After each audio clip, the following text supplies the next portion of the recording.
प्यारे बच्चों, कल हमने जाना था जमीन के अंदर जो बड़े और छोटे पाइपों का जाल होता है उसे हम सीवर कहते हैं और यह एक परिवहन तंत्र की तरह होता है। इसमें 50 मीटर से 60 मीटर की दूरी पर मैन होल लगे होते हैं जहां दो पाइपें आपस में जुड़ती हैं या उनमें दिशा परिवर्तन होता है। इसके अलावा हमने प्रदूषित जल का उपचार किया था, यानी उसे फिल्टर किया था। इसके लिए हमने एक फिल्टर भी बनाया था जिसमें सबसे पहले मोटी बजरी का इस्तेमाल किया था, उसके बाद थोड़ी बारीक बजरी का, उसके बाद रेत का और सबसे अंत में चारकोल का। फिर उस साफ किए हुए पानी को हमने क्लोरीनेशन किया था, यानी उसमें क्लोरीन की गोलियां डाली थी जिससे पानी पीने योग्य हो गया था। आज हम जानेंगे अपशिष्ट जल उपचार से अंतर, वेस्ट वाटर ट्रीटमेंट प्लांट, जो हम बड़े पैमाने पर पानी को साफ करने के लिए उपयोग करते हैं।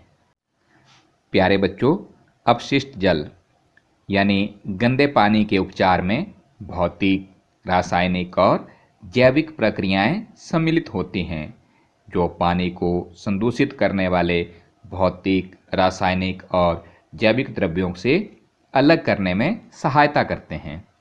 Treatment of waste water involves physical, chemical and biological processes which remove physical, chemical and biological matters that contaminates the waste water। इसका पहला चरण है बार स्क्रीन यानी शलाका छन्ने।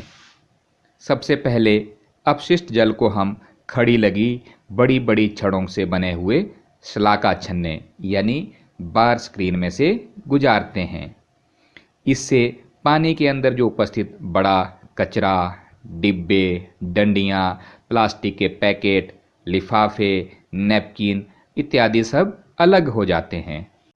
When waste water is passed through bar screens, large objects like rags, sticks, cans, plastic packets, napkins are removed। ये एक तरह से जाली का काम करता है। जल उपचार संयंत्र का दूसरा चरण है जिसमें हम अपशिष्ट जल को ग्रिट और बालू अलग करने के लिए टंकी में ले जाते हैं। इस टंकी में अपशिष्ट जल को कम प्रवाह से, कम स्पीड से छोड़ा जाता है जिससे जो उसमें बालू, ग्रिट, कंकड़, पत्थर इत्यादि होते हैं वे सब पेंदे में बैठ जाते हैं यानी तली में बैठ जाते हैं। In this step water goes to a grit and sand removal tank.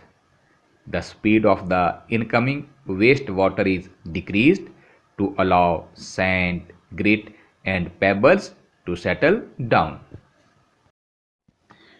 तीसरे चरण में पानी को एक ऐसी बड़ी टंकी में ले जाते हैं जिसका पैंदा बीच से ढलान वाला होता है।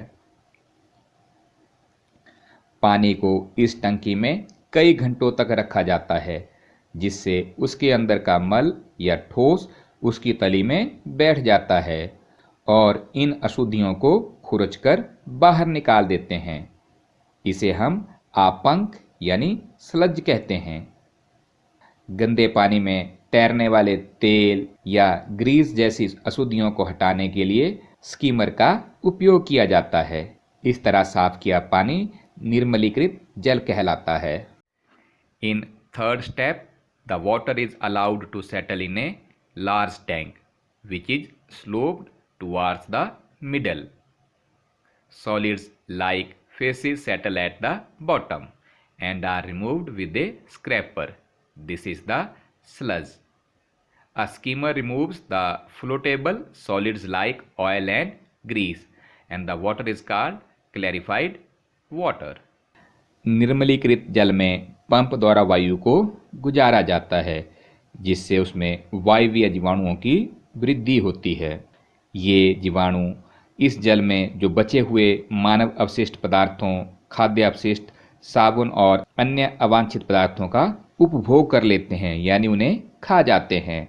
कई घंटों के पश्चात ये सूक्ष्म जीव पैंदे में बैठ जाते हैं और ऊपर ऊपर से पानी को निकाल दिया जाता है। Air is pumped into the clarified water to help aerobic bacteria to grow. These bacteria consume human waste, food waste, soaps and other unwanted material. And after several hours, the suspended microbes settled at the bottom of the tank. And then the water is removed from the top. प्यारे बच्चों, हमें वाहित मल संयंत्रों के चारों ओर eucalyptus के वृक्ष लगाने चाहिए। ये पेड़ समस्त अतिरिक्त अपशिष्ट जल को अवशोषित कर लेते हैं और वायुमंडल में शुद्ध जल वाष्प को छोड़ते हैं। Dear students, we should plant eucalyptus trees all along sewage ponds. These trees absorb all surplus waste water rapidly and release pure water vapour into the atmosphere. प्यारे बच्चों, शिक्षा का मुख्य उद्देश्य है कि हम सब जागरूक नागरिक बने। हम अपने अधिकारों के साथ साथ अपने कर्तव्यों को भी समझें। जितना भी अपशिष्ट पदार्थ होता है वो मानव के प्राकृतिक और सामाजिक क्रियाकलापों का परिणाम है।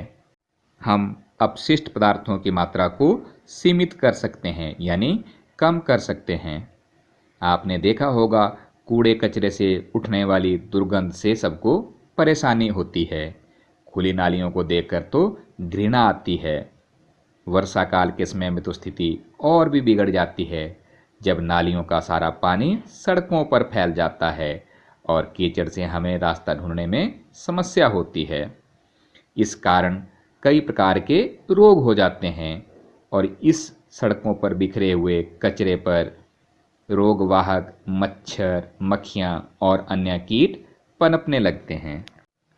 एक जागरूक नागरिक के नाते हम सब का ये कर्तव्य है कि हम अपने गांव, नगर, शहर, पंचायत, स्कूल व अन्य जगहों को इस बारे में आगाह करें, जागरूक करें और स्वयं भी गंदगी को फैलाना कम करें। हम खुद भी साफ सफाई रखें और औरों को भी साफ सफाई के लिए प्रेरित करें।